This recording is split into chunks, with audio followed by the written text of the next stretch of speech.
Hello and welcome to the Mindset and Self-Mastery Show. I'm your host, Nick McGowan, and on this show, my guests and I unpack the stories that shape us and the lives that we lead on our path to self-mastery. So, let's not wait any longer. Let the games begin.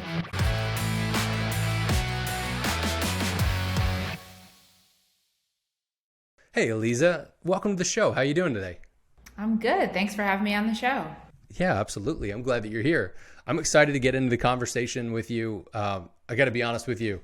I don't have too much to say specifically in what you're doing, but I know this is a big thing, especially after we'd done a recent episode with somebody you're connected with as well, Mike Bassett, and that kind of opened up doors to other people that want to be able to hop on the show. And as we were talking before, this is really about the person, but I know you're deeply passionate about what you do, so I'm excited to get into all of this. I don't want to take your thunder or anything, but why don't you kick us off and tell us what you do for a living and one thing that most people don't know about you that's maybe a little odd or bizarre.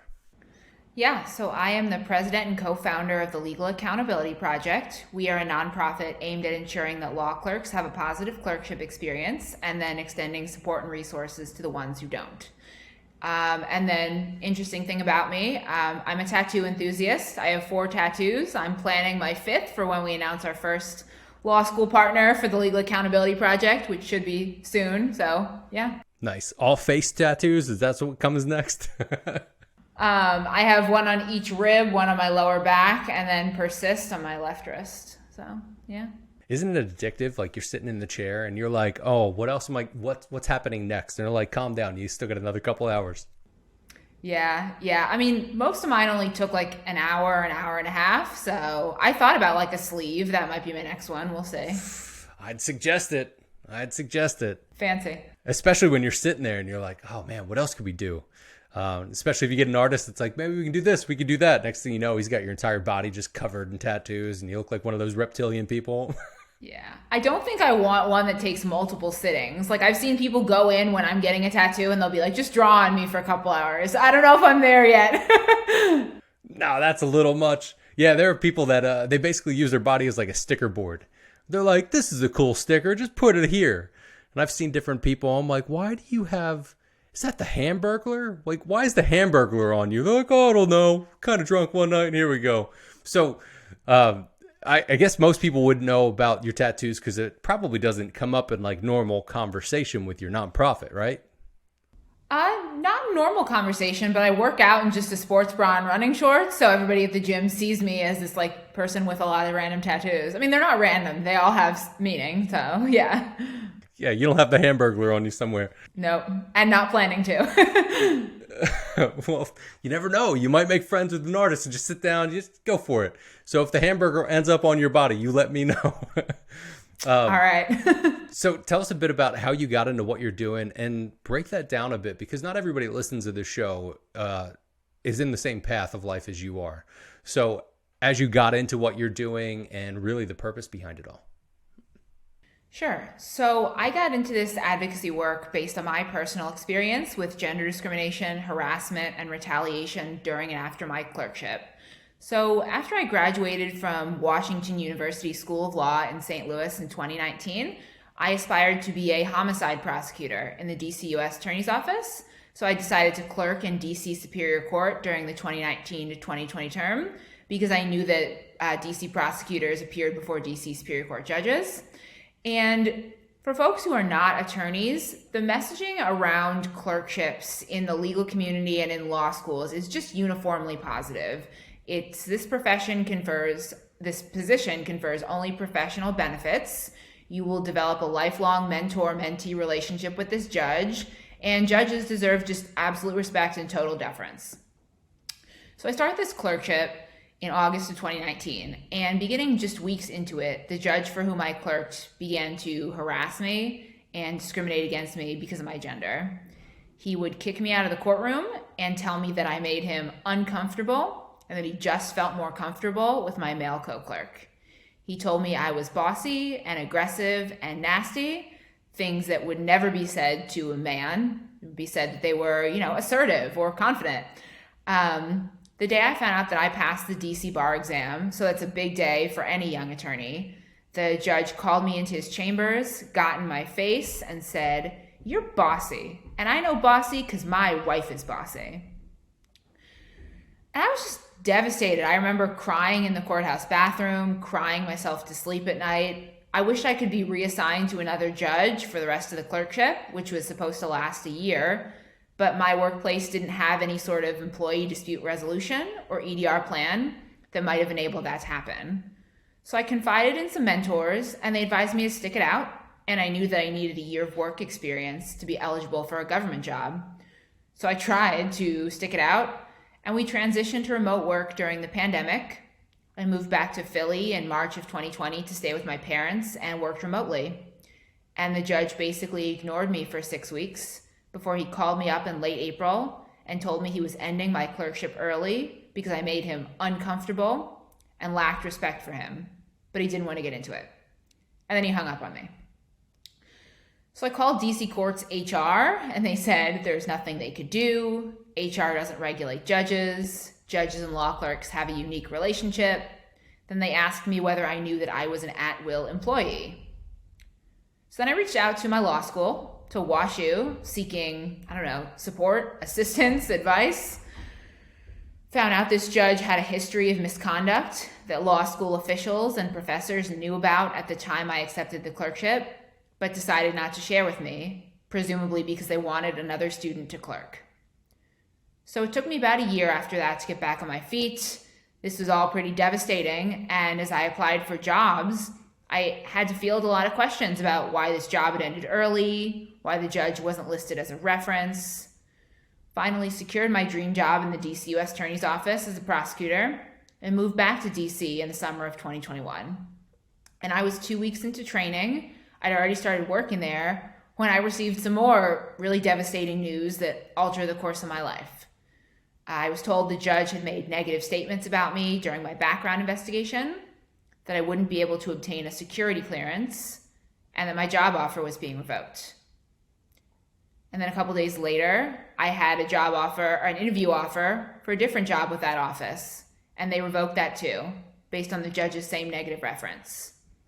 I was 2 years into my legal career, and this judge just seemed to have enormous power to ruin my reputation and destroy my career.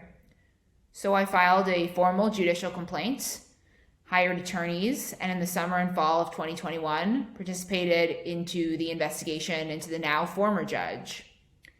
And we were partway through that when some attorneys reached out to me privately and told me the judge was on administrative leave, pending an investigation into other misconduct at the time he'd filed the negative reference about me. But the USAO, the government employer, wasn't alerted of that until several months later, when, pursuant to our private settlement agreement, so separate from anything the judiciary could or would do for me, the former judge issued a clarifying statement addressing some but not all of his outrageous claims about me. But by then the damage had been done, it had been way too long, and I am pretty much blackballed from what I thought was my dream job. And during the summer, I became aware of proposed legislation called the Judiciary Accountability Act, or JAA, that would extend Title VII protections to judiciary employees, including law clerks. Currently, folks like me are exempt from Title VII, meaning we can't sue our harassers and seek damages for harms done to our lives. Stayed in touch with House and Senate offices involved with drafting that bill, and when a hearing happened in the House Judiciary Committee in March of 2022, I submitted written testimony, sharing my story, advocating for that legislation. And in the weeks following it, I began to toss around some ideas for future further advocacy work with my friend, WashU classmate, and now co-founder Matt Goodman. And we launched our nonprofit in June to address various gaps that I see in the clerkship application process and in these really unregulated workplaces. Well, that sounds like a mess. It sounds like chaos from the start. But it's also interesting that you bring up that your partner's Matt. Maybe this is a giant assumption, but I assume Matt's a male. Yes, he is. That's a good assumption. Yeah, well, I thought it was safe. You never know. I mean, it is 2022. So Matt, going through, I would assume, a clerkship as well, did he not deal with any of the BS that you dealt with, like at all? So Matt did not clerk, but his previous position was in judicial education, so training judges on DEI and other issues. So that's kind of how he comes to this work. But, he's been there with me from the start. Since I filed my judicial complaint, he was immensely supportive, and I thought he was a good person to kind of launch this venture with. We have complementary skill sets. He does a lot more of the tech stuff, some of the business stuff, and I am advocating based on my personal experience, which I think is important, but also creates unique challenges. He is not, so he can be more level-headed when I'm like, oh my God, this clerkship director told me our policy is we don't warn students, and I'm so upset, and he's like, yeah, chill out, we'll deal with it. So, but he has a great attitude, like we'll kind of promise and deliver. So if a law school needs something, we'll say we can do it, and then we'll do it, and he kind of always encourages me to go forward and assert myself and just kind of, power through, which I appreciate. So. Yeah, that's cool. It sounds like you got a good partnership there. I think the biggest thing that stands out to me, and law aside or industry aside, it just, when shitty people do shitty things, really. When somebody is not treating you the same way. Now I could understand, like, if you did come in and you started yelling at somebody and saying things, they'd be like, yeah, she's bossy. She's yelling at us. But that would be similar if some dude came in and started yelling at things. However, I think you're right. I know you're right that when you say that, they would look primarily at men and say, well, he's just a bit aggressive. Because I've been in that spot. I've been in sales for, since I was a toddler, basically. And I know there have been people that have told me, you're kind of aggressive, but they've never told me, they've never actually dismissed me. Like, it sounds like you were kind of dismissed for being potentially just excited about things, or what some people would consider it passionate about what they're doing. There was a question that kept coming up in my mind was, what the hell happened to him as a child? Did anybody come out of the light and say, hey, he was touched as a kid or something happened? Because something is clearly wrong there. Now, you said that he's a former judge. So you say whatever you can legally say on the show. Go for it. Yeah. So my settlement just means I can't identify him by name, and I don't. Yeah. So DC courts judges are Senate confirmed. They're Article 1 judges, but they don't have life tenure, so they can be removed. So he was involuntarily retired from the bench. He had a history of misconduct. He'd mistreated other clerks, other court employees. And it's interesting. I mean, I think it's a larger criticism about maybe we should be appointing, maybe chief executives should be appointing better judges. Because to the extent I've talked to some of his former colleagues, he was a bad guy, when he was a law firm associate too. And I think that kind of happens. I don't understand how some of these appointees just get pushed through the process. I mean, we should be appointing better judges, and we should be scrutinizing them, and we should be thinking about judges as employers running a small workplace. They're not gods. They don't deserve to be deified. They don't deserve absolute respect and total deference. And I hate that the legal community continues to confer this power upon them. I mean, that's huge to say they're not gods, because you're right. Nobody's really a god anyway when it comes to this sort of stuff. And even if there were gods, you would think that actual gods being here, they probably wouldn't be that mean as it sounds like some people are. And I don't think it's as much an industry specific thing as it sounds like we're kind of starting to break some of the mold of that. Because if you think of a small business CEO that's just kind of a douchebag, that guy could be a CEO of a Fortune 5 company, still be a douchebag. But that's just going to trickle down to a lot more people and make things a lot worse. So it's the people problem. So how do we fix that problem? And how do you suggest with what you're doing will actually fix that? Or is this kind of a bandage in a sense to be able to help people bridge from somebody being a douche to somebody being, nicer, potentially? Well, I would distinguish judges from other employers and other industries because they have life tenure. So not state court judges, but federal Article 3 judges have life tenure. They can only be removed by congressional impeachment, which basically never happens. And so they really are able to evade scrutiny and avoid accountability. So I would say that. That's where the God syndrome comes in? Definitely. And the longer these folks are on the bench, I think the more the God complex kind of evolves, which I think is troubling and speaks to the fact that maybe these folks should not have life tenure. But yeah. Yeah, why do they have life tenure? If from somebody outside of it, I'm not in law at all. So why do they automatically give them life tenure? That's how the courts were structured when Article 3 created these judges. They conferred upon them life tenure or tenure during good behavior, which is a de facto life tenure.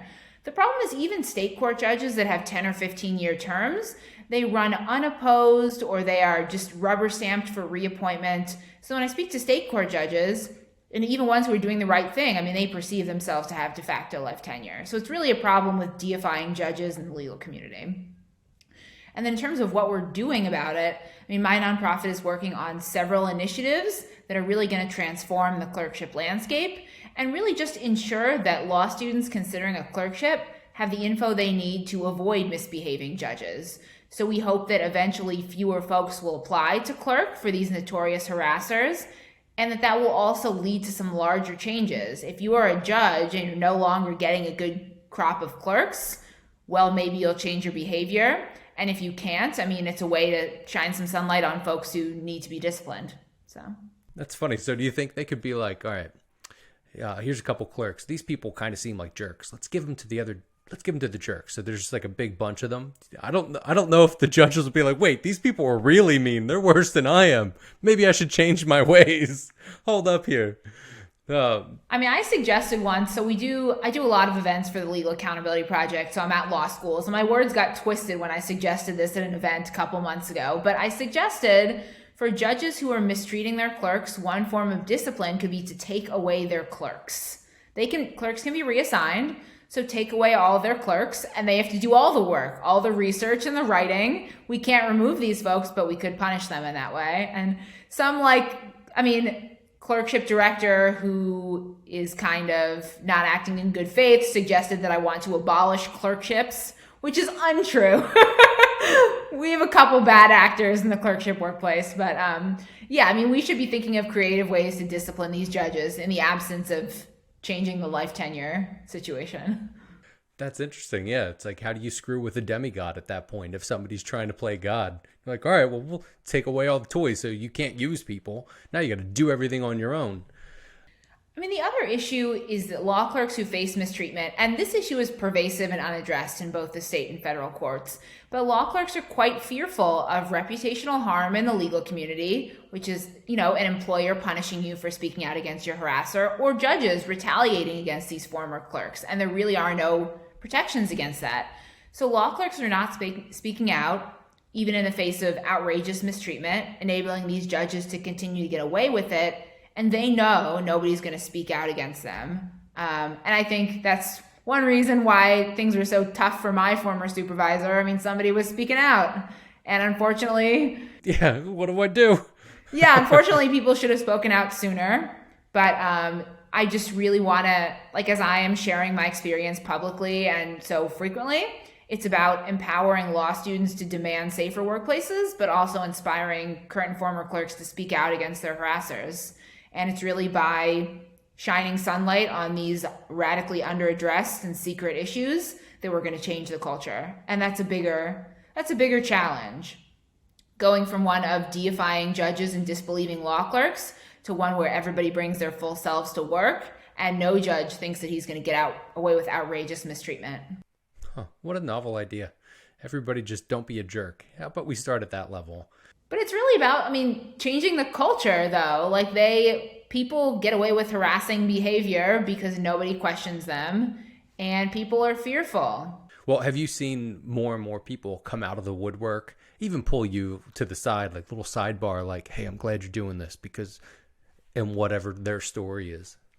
Yeah, so I receive outreach like social media, emails, stuff like that every day from current and former clerks thanking me, confiding in me, sharing their stories for the first time, which is very gratifying. And I receive disproportionate outreach from the law schools that are our toughest administrations, where they say things like, we're blessed to work with only good judges in this circuit. All our students have a positive clerkship experience. So I receive disproportionate outreach from those law school alums. The issue is most of them say they will never speak publicly, which is always hard to hear. And my co-founder likes to call me like a heat shield. So I take the heat for people who can't. And that's fine. But I really do think more folks should be empowered to speak out. I mean, it's been healing and empowering for me every time I share my experience. And what I really try to tell people who are fearful is that there's no guarantee that if you stay silent, the judge who mistreated you will stop mistreating you. Like, there's nothing to destroy someone in a position of power. There's nothing to stop them from continuing to mistreat you, to destroy your career. And like, there is a lot of dialogue each clerkship application cycle on social media and Twitter and stuff like that about clerkships. And during this several month period when I was going through the judicial investigation and when I hadn't yet spoken publicly, I found the conversation enormously frustrating because it was so uniformly positive and I was just waiting to share my story. Like 8 months ago, if I were some rando talking about clerkships, nobody would care. Like, what does she know? Now they know that I'm like a trusted source so I can comment. But I cannot imagine facing mistreatment and then deciding to stay silent for the rest of your career. How enormously painful and isolating that is, because people tell me, or people who kind of speak out and say the right professional decision would have been not to report, those folks I know are kind of, conveying their personal pain in their decision not to speak publicly. So I would encourage everybody that it's empowering to share your experience, and it'll help somebody else. Oh, big time. I love that you brought that up as the last bit of that. It'll help somebody else. I think no matter what the story is, heck, even with the podcast, I mean, this has been therapeutic, but it also helps a lot of people. And as you talk more and more and more about it, it also helps you to better understand how people work, how things work, etc. Just like with you talking about the situations that you have will open the door to somebody else. And I'm sure there are times where somebody says something where you're like, I've been doing this a little while. I've seen a lot of things, talked to a lot of people, but that's new, or that's something that's a bit different. So how would you encourage somebody that is maybe in law or in some 9-to-5 job or their career, and they have somebody in leadership that's honestly a pain in the ass to them and kind of makes their life kind of hell at times? How would you encourage them to be able to work through that situation? Yeah, I mean, the hard thing is it's really about documenting everything, taking notes, confiding in people, and keeping track of who you've confided in. And that's not anybody's first idea. When somebody is mistreating you, when your boss is harassing you, your first thought is not, I should take notes and like keep track. Yeah, document it all. It really is so important as I think about going through the judicial investigation and the notes I kept and the documentation I had. Like, now I take copious notes after every conversation. I mean, like, most conversations, and that is why, because I know how important it is to be able to have a record. And I was at a law school event a couple weeks ago where we were calling out a clerkships director who was stonewalling us, and I checked my notes. I pulled out my notes and started reading from her email. And that's because we documented. So yeah, it's about keeping track of what's going on. And I would also encourage people to reach out to HR, the equivalent, file a complaint. I mean, there is no reason to continue to endure mistreatment. And it's hard because a workplace HR is set up to protect the employer, not the employees. And really our tort laws right now, I mean, if you're thinking about suing someone, those are also set up to protect abusers, and they shouldn't be. So it's difficult, but nobody should continue to undergo mistreatment. And yeah. When would you suggest that they actually have that conversation? Because you're right. I mean, if somebody's being mean or mistreating you in any way, you don't automatically think, who have I talked to about this thing? And, kind of walk through all of that. But did you have a conversation, or did you try to have a conversation and it just didn't work? Like, when would you suggest that somebody actually take that next step? First being to actually have a conversation with the person and go, hey, what's up? Why are you hating on me? Oh gosh, I'm trying to think. Did I ever say, why are you mistreating me? I don't think so. I mean, he would call me into his chambers and just start berating me. And the thing about these clerkships and the enormous power disparity between law clerk and judge is clerks know that these folks have enormous power over our careers and reputations, and that having a conversation is probably not going to change bad behavior. So I think it's a little different in clerkships than in some other jobs. Like if you work at a law firm or you work in some other industry, there are other places you can go. You can go to a coworker, you can go to another supervisor. The problem with these clerkships and why it's a workplace that's so conducive to harassment is because it's so isolated. It is a couple law clerks and a judge working long hours behind locked doors in stressful circumstances. And there's no place for a law clerk to go because every judge considers their workplace to be their little fiefdom. And if you talk to judges about like calling out their colleagues, they'll say, it's not my chambers, it's not my business. So if you are in a position of power, it's about having those tough conversations when you see a colleague acting badly.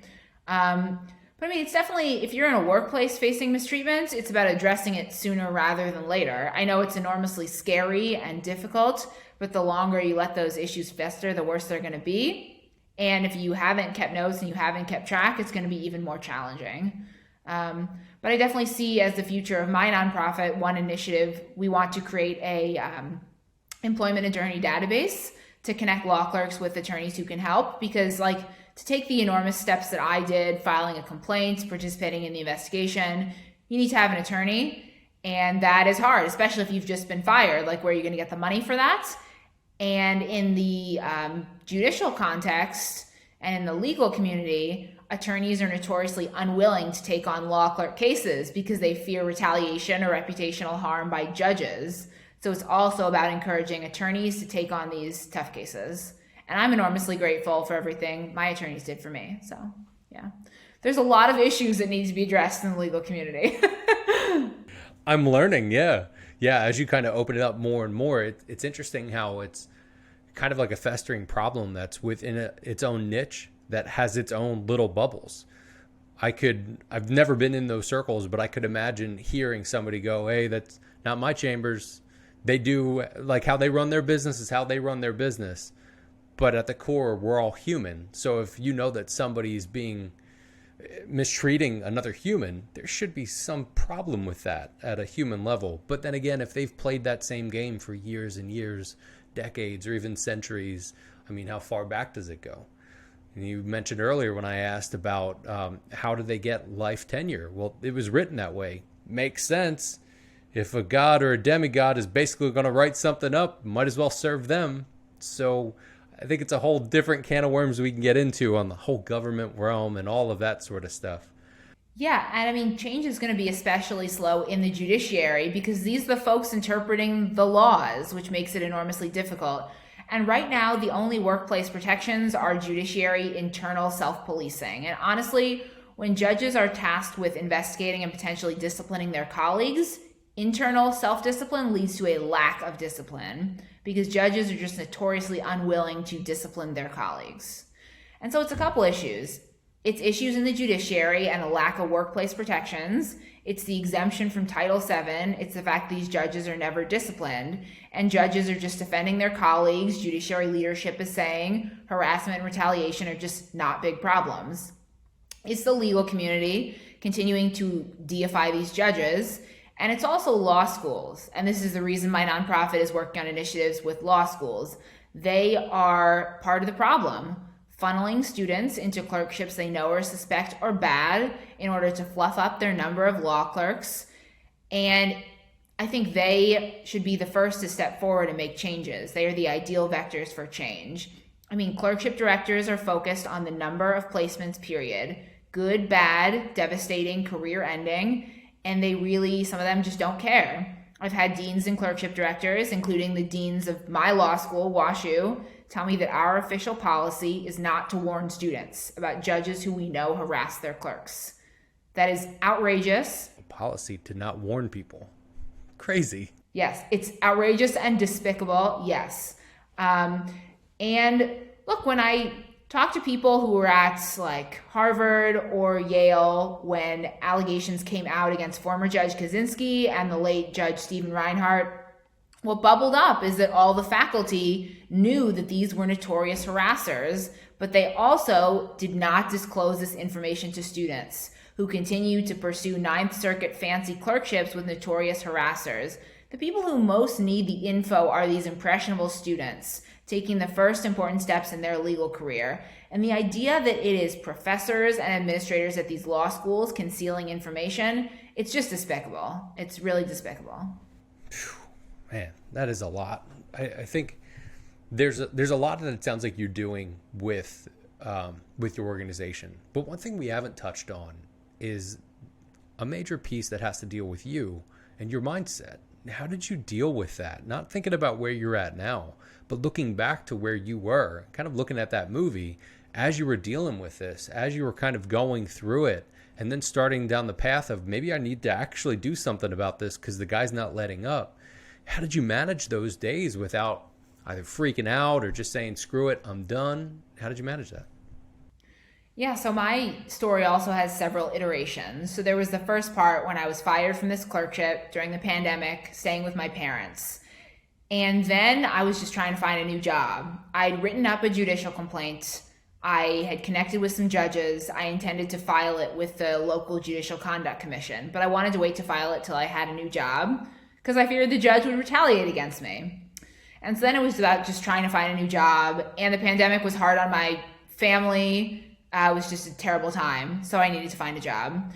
So then there was the iteration where I moved back to DC, and there's this outrageous negative reference. And I was fortunate to find attorneys pretty quickly. I filed my complaint pretty quickly and got that moving. And look, the judicial misconduct investigation was just an enormously painful process. And it took me a while to decide what to share publicly about that. And I have written and spoken a little bit more recently about it. The investigator handling my complaint, she said things to me like, you must have done something wrong because the judge hired you in the first place. She spent like 3 hours needling me about why I couldn't adjust to the judge's unique work style of harassing me. It was just terrible. And then after a couple months, that I was told my complaint was going to be dismissed. And because it was a judicial misconduct investigation, they didn't have to issue findings of fact. I had no appeal rights. We were just done. It was enormously isolating. I hadn't told my family anything. I hired attorneys on my own. I confided in a few friends a little bit.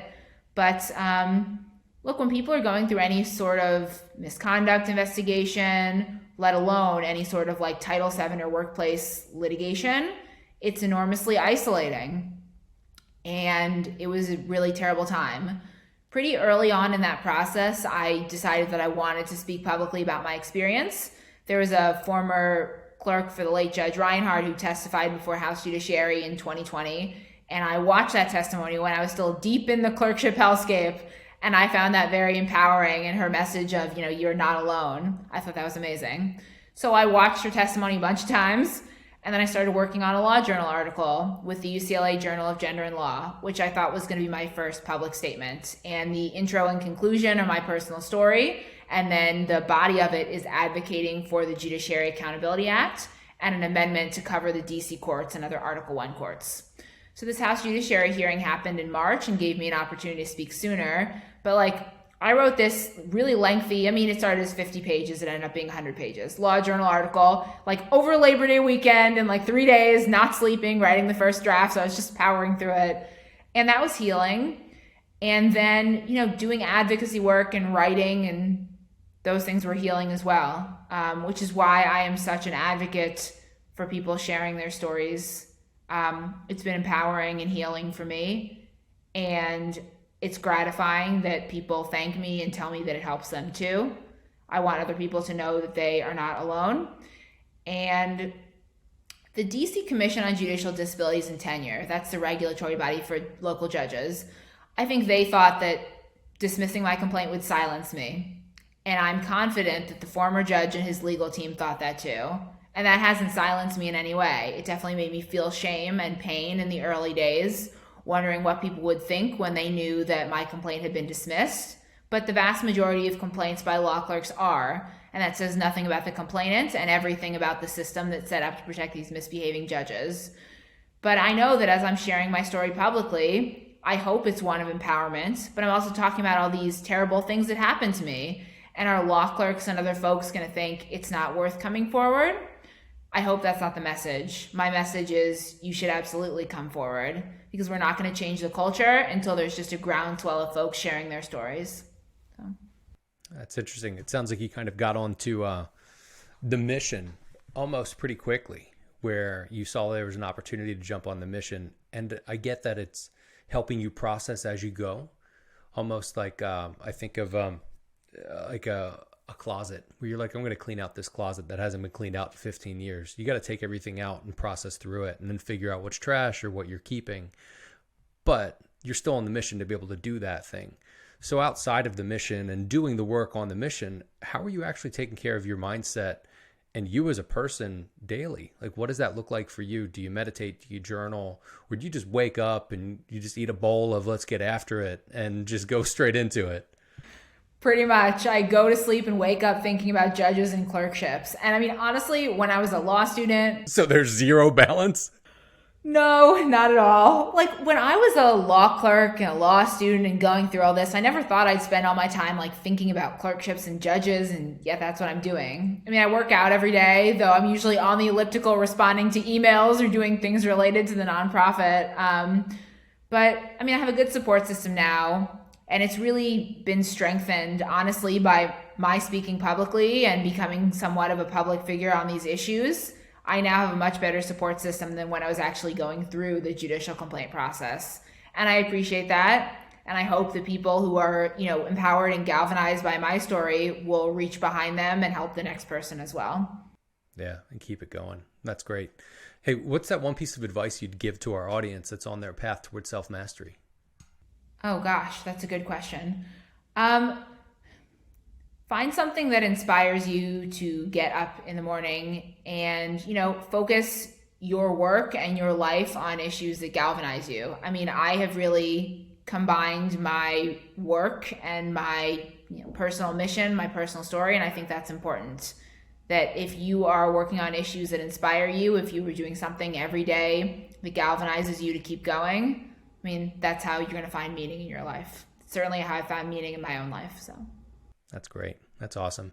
And it's been such a pleasure having you on. I appreciate being able to get into these deep topics. And I appreciate that there's somebody like yourself that's saying, well, if nobody else is going to step up to do it, I'm tired of this BS and you're going to go do it. So that's beautiful. Hey, where can people find you and connect with you? They can find me on LinkedIn using my name, Aliza Shatzman, or at Aliza Shatzman on Twitter. They can look at our nonprofit's website, that's legalaccountabilityproject.org, and they can email me there, reach out. I'm always happy to chat with people about these issues. Awesome. And again, thanks again for being on the show. We appreciate your time. Thanks for having me. Another great conversation on today's episode of the Mindset and Self-Mastery Show. So, what did you think of the show today? I'd love to hear your thoughts, and check out the Instagram or Facebook page to join the conversation. If you enjoyed the episode, please jump over to iTunes and subscribe, rate, and leave a 5-star review. It helps us be found and helps others be healed. If this episode opened your eyes, made you think, or smile at all, then I'm sure it'll do the same for your friends. And check out the show notes for more info from today's episode, and check out other episodes on the Mindset and Self-Mastery Show.com, as well as our YouTube channel. Just go to YouTube and look up the Mindset and Self-Mastery Show. And thanks again to our incredible guests for being real, honest, and vulnerable with us today. And I'd like to thank our sponsors. And most importantly, I'd like to thank you. Thank you for hanging out with us today. Your support means the world to us. And with that, remember, your mindset matters, and so do you.